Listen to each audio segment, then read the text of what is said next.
Lección 5 del tercer trimestre. El clamor de los profetas. Versículo de memoria. Oh hombre, Él te ha declarado lo que es bueno, ¿y qué pide Jehová de ti? Solamente hacer justicia y amar misericordia y humillarte ante tu Dios. Miqueas 6:8.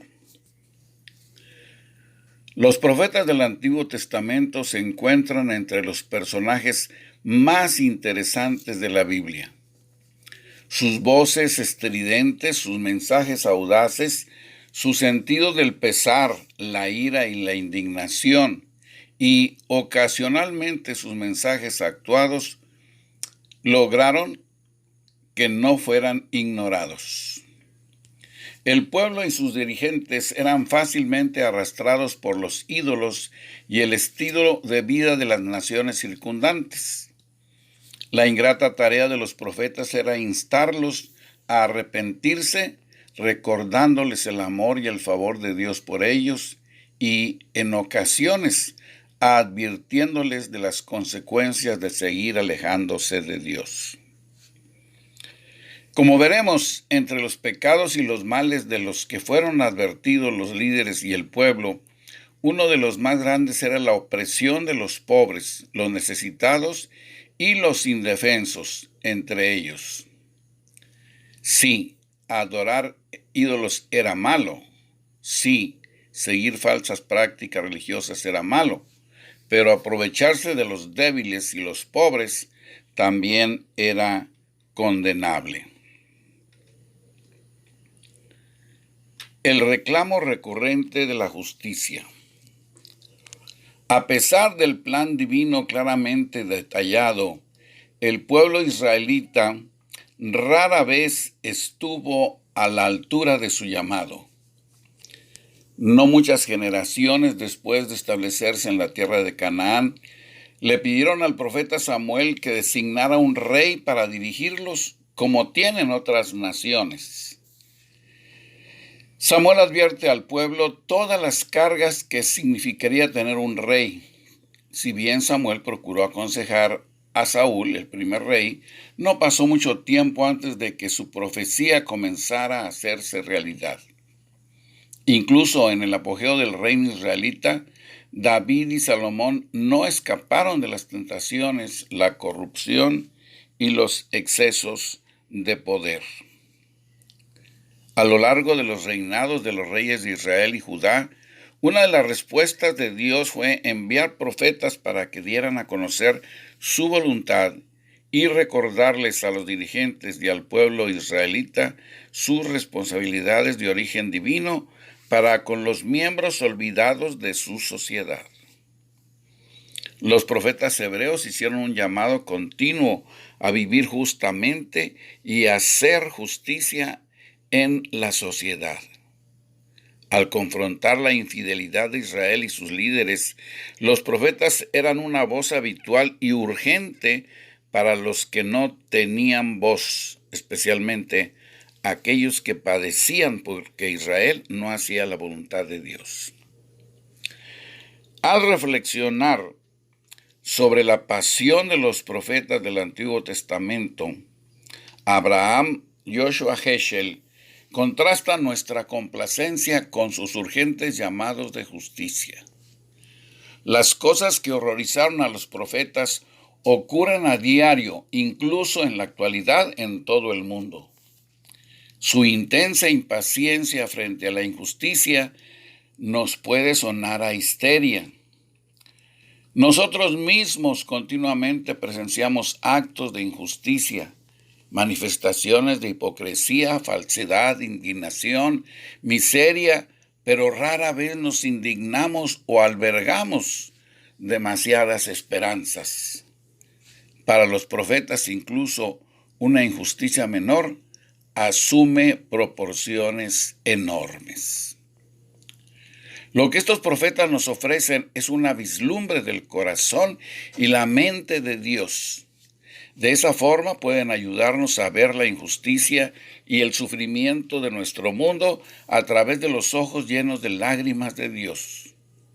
Pero esta pasión también es un llamado a la acción, a trabajar con Dios para aliviar y remediar la opresión y el dolor de quienes nos rodean. Amós. Yo no soy profeta ni hijo de profeta, sino que cuido ovejas y cultivo higueras. Pero el Señor me sacó de detrás del rebaño y me dijo: ve y profetiza a mi pueblo Israel. Esto se registra en Amós 7, 14 y 15. Amós admitió la falta de cualidades para ser un profeta, pero al presentar su mensaje a la nación israelita, atrae a sus oyentes a lo que él quiere decirles. Comienza con un comentario popular y enumerando las naciones circundantes: Siria, Filistea, Fenicia, Edom, Amón y Moab, y detalla sus delitos, atropellos y atrocidades, por lo que Dios los castigará. Es fácil imaginarnos a los israelitas aplaudiendo estas acusaciones a sus enemigos, en particular porque muchas de las transgresiones de estas naciones fueron dirigidas contra los propios israelitas. Luego Amós se acerca un poco más al declarar el juicio de Dios contra el pueblo de Judá, hablando en nombre de Dios. Amós cita su rechazo de Dios, su desobediencia a sus mandamientos y los castigos que vendrían sobre ellos. Nuevamente podemos imaginar al pueblo de Israel aplaudiendo mientras Amós señala la maldad de quienes los rodean. Pero entonces Amós se dirige a su audiencia. El resto del libro se centra en el mal, la idolatría, la injusticia y los repetidos fracasos de Israel ante los ojos de Dios. Si bien Amós no es diplomático al amonestar y condenar, su mensaje está sazonado con súplicas para que vuelvan a Dios. Esto incluye una renovación del sentido de justicia y el cuidado de los pobres, entre ellos. Los últimos versículos de la profecía de Amós apuntan a una futura restauración para el pueblo de Dios. En la hora de sus más profundas apostasía y mayor necesidad, Dios les dirigió un mensaje de perdón y de esperanza, dice el libro Profetas y Reyes, página 212.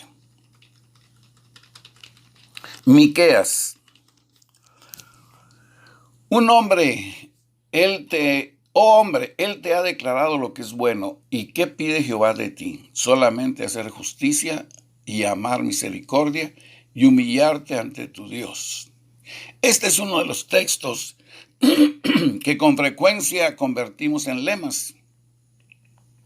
Pero debemos entender que probablemente no estamos familiarizados con el contexto del versículo que mencionamos. Con el reinado de Acaz en Judá, el pueblo de Dios bajó un escalón más en la historia y en su espiritualidad. La idolatría y sus diversas prácticas aumentaban al mismo tiempo, como también lo señalaron los otros profetas. Los pobres seguían siendo explotados y atacados. Miqueas, al igual que sus colegas contemporáneos, condenaron esta situación. Los primeros 3 capítulos expresan la ira y el dolor de Dios por el mal que su pueblo ha cometido, así como la destrucción que se avecina.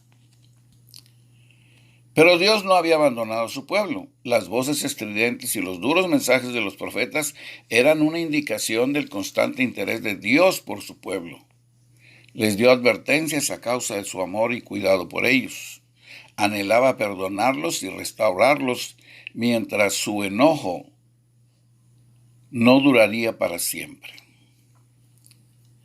Ese es el contexto de la conocida fórmula: hacer justicia, amar misericordia y humillarnos ante Dios. Puede sonar sencillo, pero vivir esa fe en forma práctica es mucho más difícil. especialmente cuando hacemos parecer no estar en sintonía con la sociedad que nos rodea. Cuando los demás se benefician de la injusticia, se burlan de la misericordia y se manejan con orgullo, hacer justicia, amar misericordia y humillarse ante Dios requieren coraje y perseverancia. Sin embargo, no hacemos esto solos. Cuando actuamos de esta manera, colaboramos con nuestro Dios. Ezequiel. Si le preguntáramos a un grupo de cristianos sobre los pecados de Sodoma, es probable que muchos se pongan a enumerar diversos pecados sexuales y otras formas de depravación.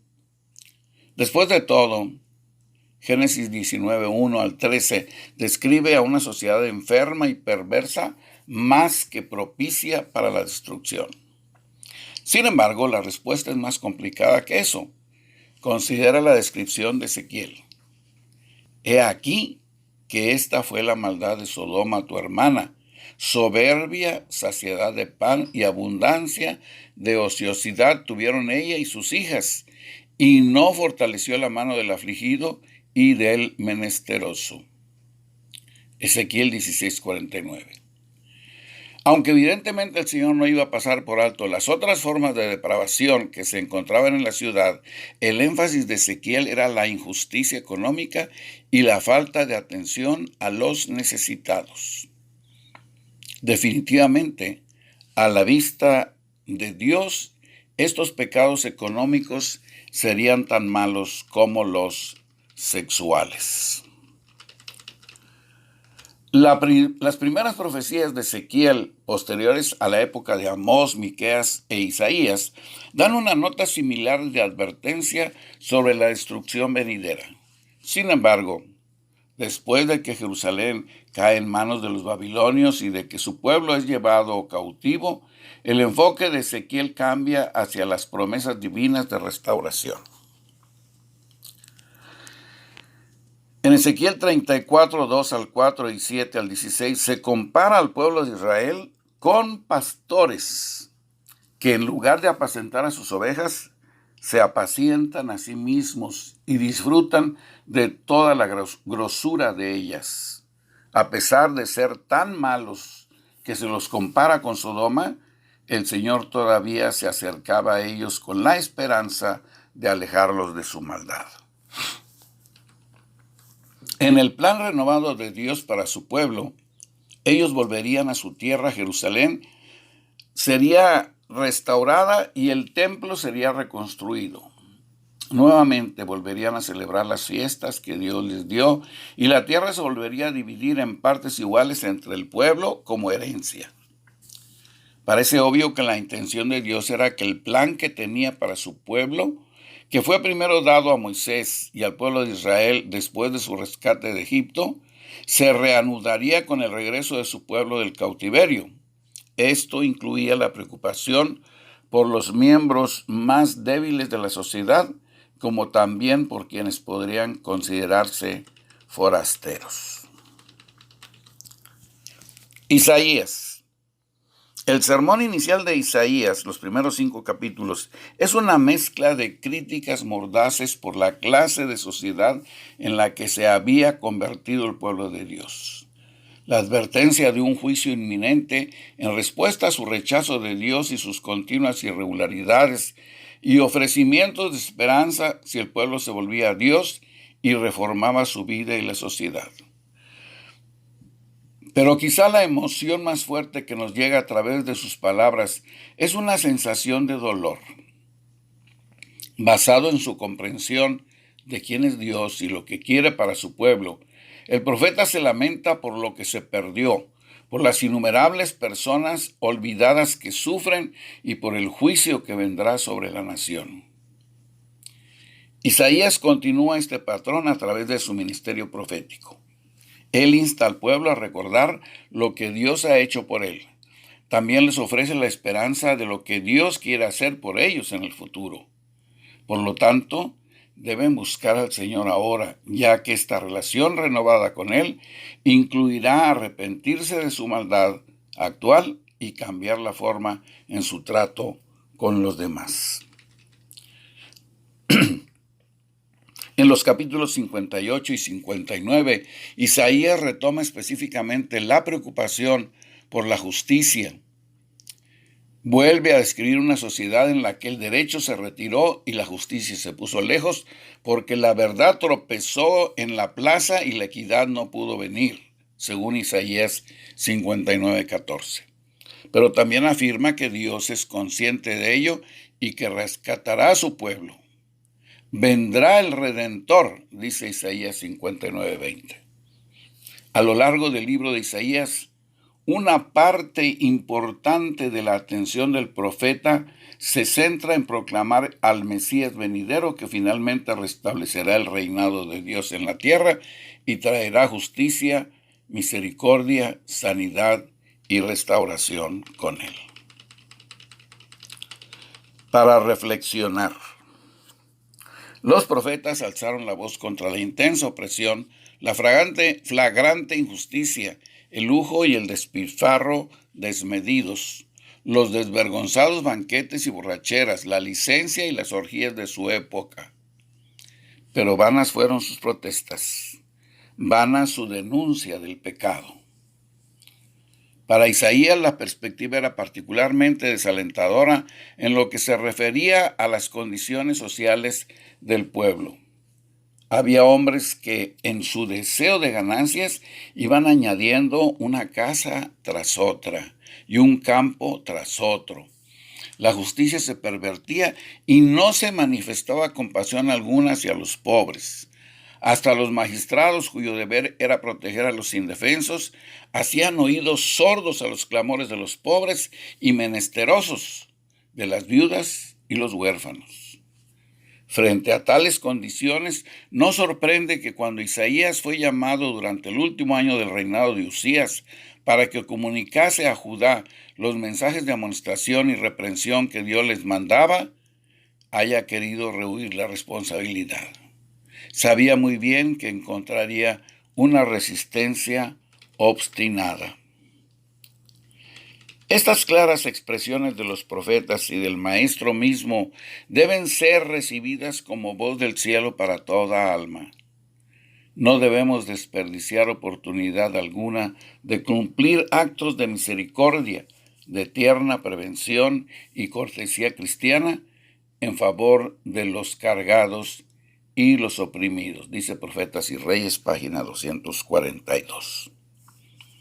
Hermanos, que la palabra de Dios sea bendecida en esta semana y sigamos aprendiendo de cómo tratar a los desamparados, a los pobres, a los oprimidos, a aquellos que están a nuestro alrededor y necesitan de nuestra ayuda. Que Dios nos bendiga.